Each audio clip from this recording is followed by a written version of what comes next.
करी जो मैं आपको ऑब्जर्व करूंगा। दानिश जी रिलैक्स करिए। वो फोटो में दो लेफ्ट और राइट ध्यान से देखिए आप।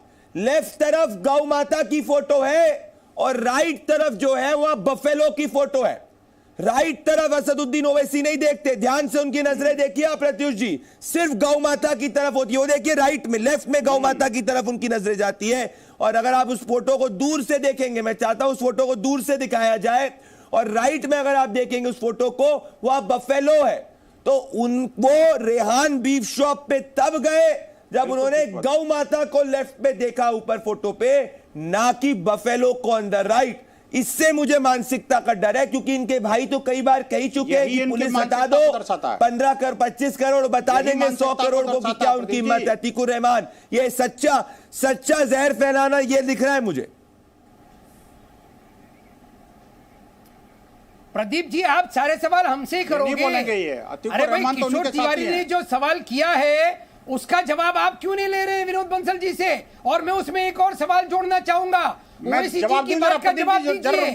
जो आप इनके वॉल्यूम को बंद करिए, मैं जवाब देता हूं। इंडिया में मम्मी इनके वॉल्यूम को बंद करिए, मैं जवाब देता हूं। नॉर्थ ईस्ट में ये कैसे हो जाता है? ये सारे के सारे ठेकेदार हैं। दो भारत के सवाल अंदर का से जवाब, गौ माता निर्यात बंद बैन है। जब हिम्मत है आपके अंदर गौ हत्या बैन है, आप बताइए, भारत के अंदर गौ मांस का निर्यात और गौ मांस का व्यापार, में आपकी भाषा है प्रतिबंधित है, वो नॉर्थ ईस्ट में क्यों काटी जाती है? किस तरह की भाषा का प्रयोग कर रहे हैं ये?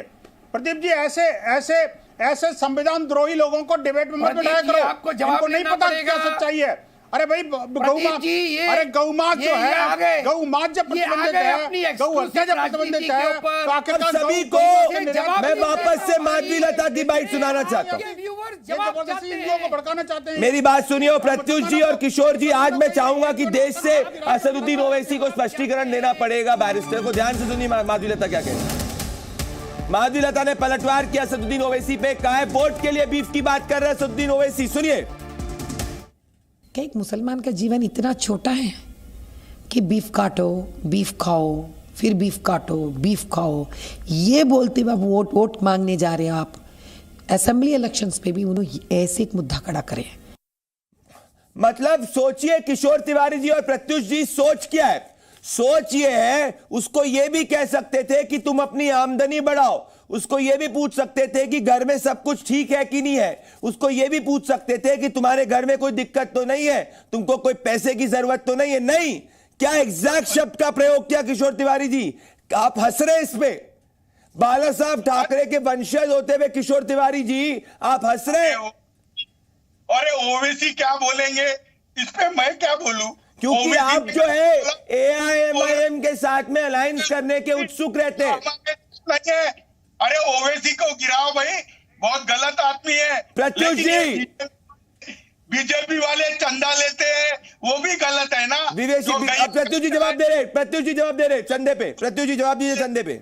सबसे जो दुख की बात है, सबसे जो दुख की बात है, देखिए ये जो बाला साहब का दिल कितना दुखाएंगे ये आदमी भाई।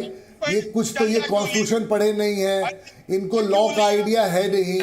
हाँ, उसके बाद ये मेरे पास समय इतना ही था प्रत्युष जी, बड़ी अच्छी डिबेट हुई। प्रत्युष जी, किशोर तिवारी जी, मेरे साथ दानिश कुरैशी जी, विनोद बंसल जी, आप सभी मेरे साथ में जुड़े। दोस्तों, मेरे सीधा मकसद है भाई, गौ माता हम सबकी माता है और ये हम सबका कर्तव्य बनता है कि अगर कोई गौ माता का अपमान करे तो उसके खिलाफ लीगल कार्रवाई का डिमांड करना जरूरी है।